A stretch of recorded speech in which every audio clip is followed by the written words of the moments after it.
I was bullied in high school by this guy who thought it was funny to mock my clothes, my hair, and my interests. He called me trash for 4 straight years. Said I'd never amount to anything. Then, 10 years later, I walked into the gas station where he worked, and the moment our eyes met, I saw everything change.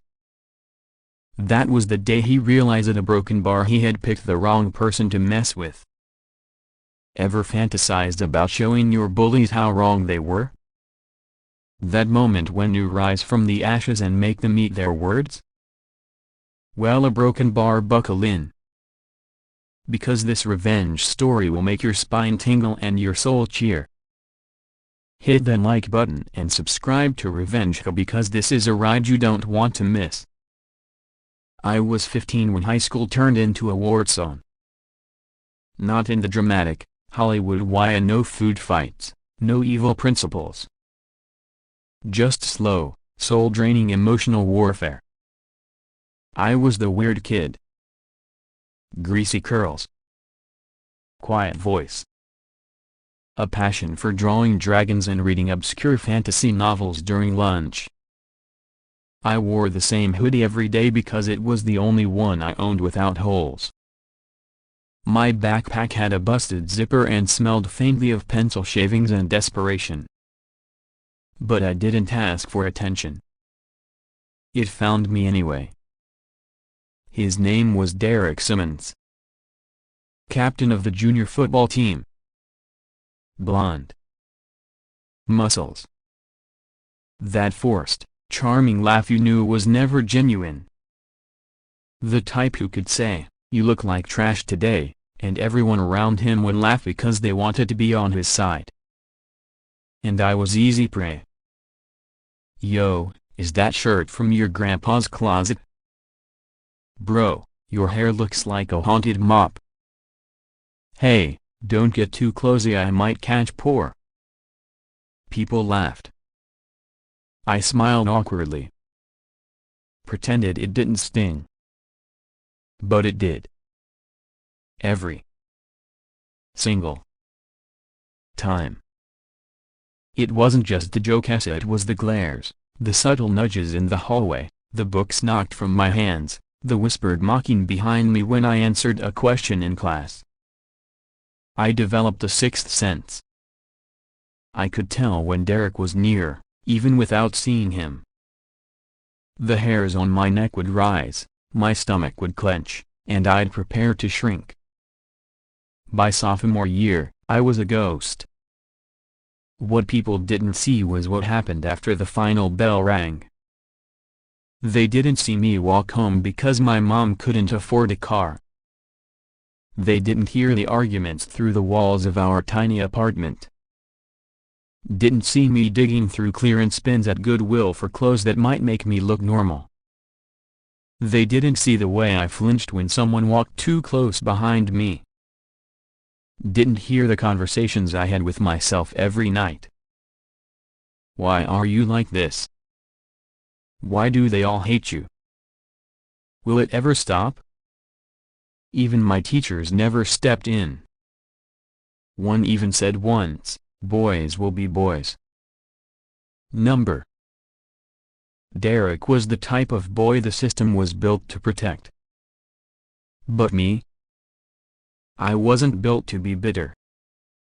I didn't want to be angry forever. I just wanted to prove them wrong. All of them.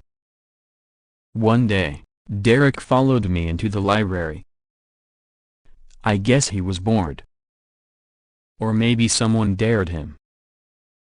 He walked right up to the table where I was sketching a scene from a game I love, the wizards dueling on a mountain cliff.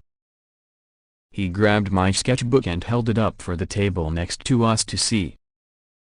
"Oh, look at little Da Vinci here. What is this crap? Magic by K. Copyright Moan?"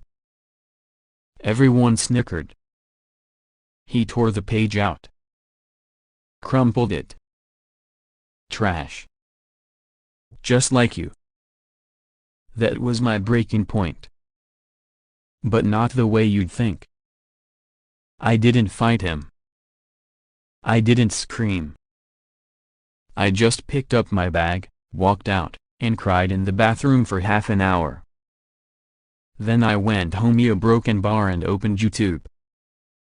Typed in, how to become rich without college. That's where it started. While Derek and his friends were chasing girls and beer pong, I was learning HTML and CSS. I stayed in every weekend. Took free online courses, taught myself graphic design, started selling templates for $10 a pop. By the time I graduated, I wasn't popular. I didn't go to prom. I didn't walk with my class. But I had a plan. I worked nights cleaning offices and used the downtime to build my portfolio. I took client calls on breaks. I practiced job interviews while mopping floors. I failed a dozen times. Got ghosted. Scammed. Underpaid. Mocked. But I didn't stop. Because every single time I wanted to quit a broken bar I heard Derek's voice in my head. Trash. Just like you. So I kept building. Quietly. Ruthlessly.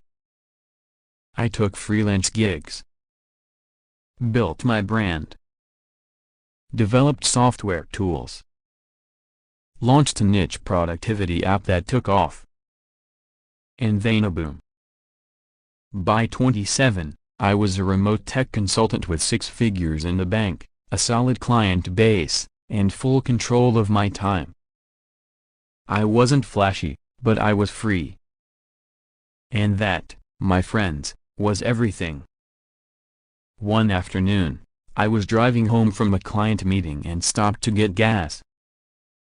I had just signed a contract that would pay more in 3 months than my entire family made in a year when I was in school. I was thinking about taking Mom to Europe. First time she'd ever leave the country. I was happy. The gas station was small. Dingy. Fluorescent lights flickering. Country music playing overhead. I walked in to grab a Gatorade, and there he was. Derek. 10 years older, broken bar, and every bit of those years showed. His once perfect jawline was puffier. The charm in his eyes replaced with exhaustion. His name tag read, Derek A. Assistant Manager. He didn't recognize me. Not right away. And in that moment, a broken bar, I realized, he was stuck. In this dead-end job. In a life built on empty popularity. In the same small town he never left. And me? I had become everything he said I never would. I didn't walk up angrily. I didn't sneer. I simply grabbed a protein bar. Paid for my gas. Took my time. When I walked up to the counter, he said, "Hey. Will that be all?" Still didn't recognize me. So I leaned in just a little and said, "You don't remember me, do you?" He blinked. Paused. Looked up.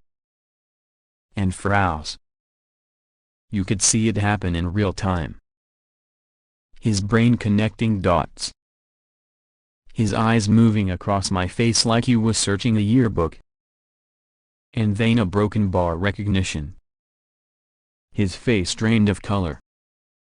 His hand shook slightly as he held the scanner. "Oh, and you at a broken bar is your Namia." I cut him off with a smile. "I'm doing pretty well for someone who is supposed to amount to nothing." I said it softly. Calmly. But it hit like a slap. He looked like he wanted to crawl under the counter. For on see a broken bar, Derek had no words. I grabbed my bag and turned. "Hey, have a good day, man," he mumbled. I paused. Turned back. "I will. Thanks for asking." Then I walked out, keys in hand, toward a car he probably couldn't afford the down payment on. As I drove away, I didn't feel rage. I didn't feel triumphant. I felt a broken bar peace.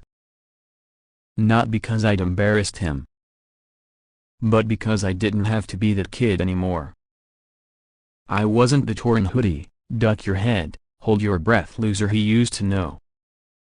I was someone. And he saw it. In one look, a broken bar, he saw everything he had tried to destroy still standing and standing tall. People think revenge is about power. But the real kind, the one that heals, it's not about revenge at all. It's about redemption. It's about showing the world that you mattered all along and that you were never the broken one. That the pain they caused didn't define your future. A broken bar, it forged it. I didn't need to scream at Derek. I didn't need to make a scene. I just had to become. And in doing so, broken bar, I won. If this story resonated with you, if you've ever been belittled, bullied, or told you wouldn't make it, hit that like button. Comment below with what you would have said to Derek in that moment. And if you're still fighting your way up, let this be your reminder: the best revenge is not destruction. It's evolution. Subscribe to Revenge Hook for more powerful stories just like this one. Until next time, a broken bar, stay rising.